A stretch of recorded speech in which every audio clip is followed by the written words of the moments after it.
जय माता दी भक्तों, आज हम शुरू करने जा रहे हैं श्री सत्यनारायण कथा का पंचम अध्याय।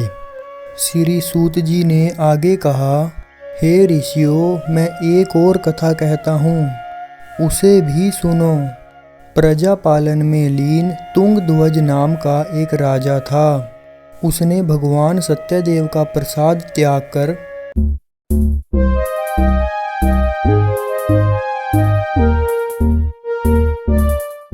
बहुत दुख पाया। एक समय राजा वन में वन्य पशुओं को मारकर बड़ के वृक्ष के नीचे आया। वहां उसने ग्वालों को भक्ति भाव से बंधु बांधुओं सहित श्री सत्यनारायण भगवान का व्रत और पूजन करते देखा। परंतु राजा देखकर भी अभिमानवश न तो वहां गया और न ही सत्यदेव भगवान को नमस्कार ही किया।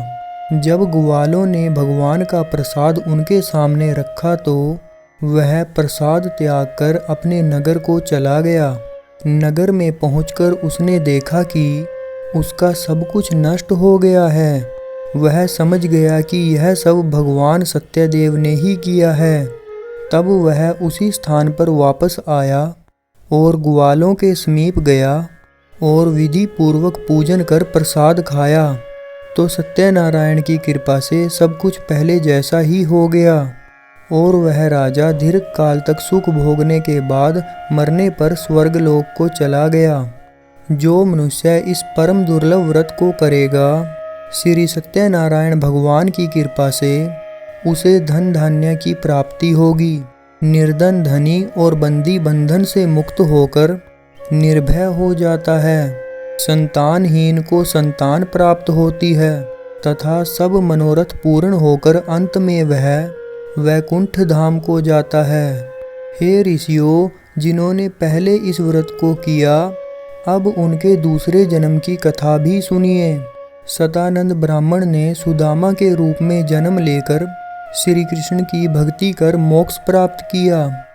उल्का मुख नाम के महाराज राजा दशरथ बने और श्री रंगनाथ का पूजन कर वैकुंठ को प्राप्त हुए। साधु नाम के वैश्य ने धर्मात्मा व सत्य प्रतिज्ञ राजा मोरध्वज बनकर अपनी देह को आरे से चीरकर दान कर मोक्ष को प्राप्त हुआ। महाराज तुंगध्वज स्वयं भूमनु हुए। उन्होंने बहुत से लोगों को भगवान की भक्ति में लीन कर मोक्ष प्राप्त किया।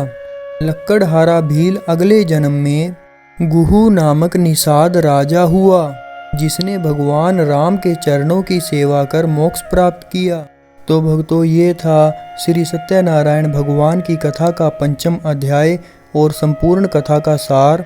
अगर आपको कथा में आनंद आया हो तो चैनल को सब्सक्राइब करना और बेल आइकन को प्रेस करना ना भूलना।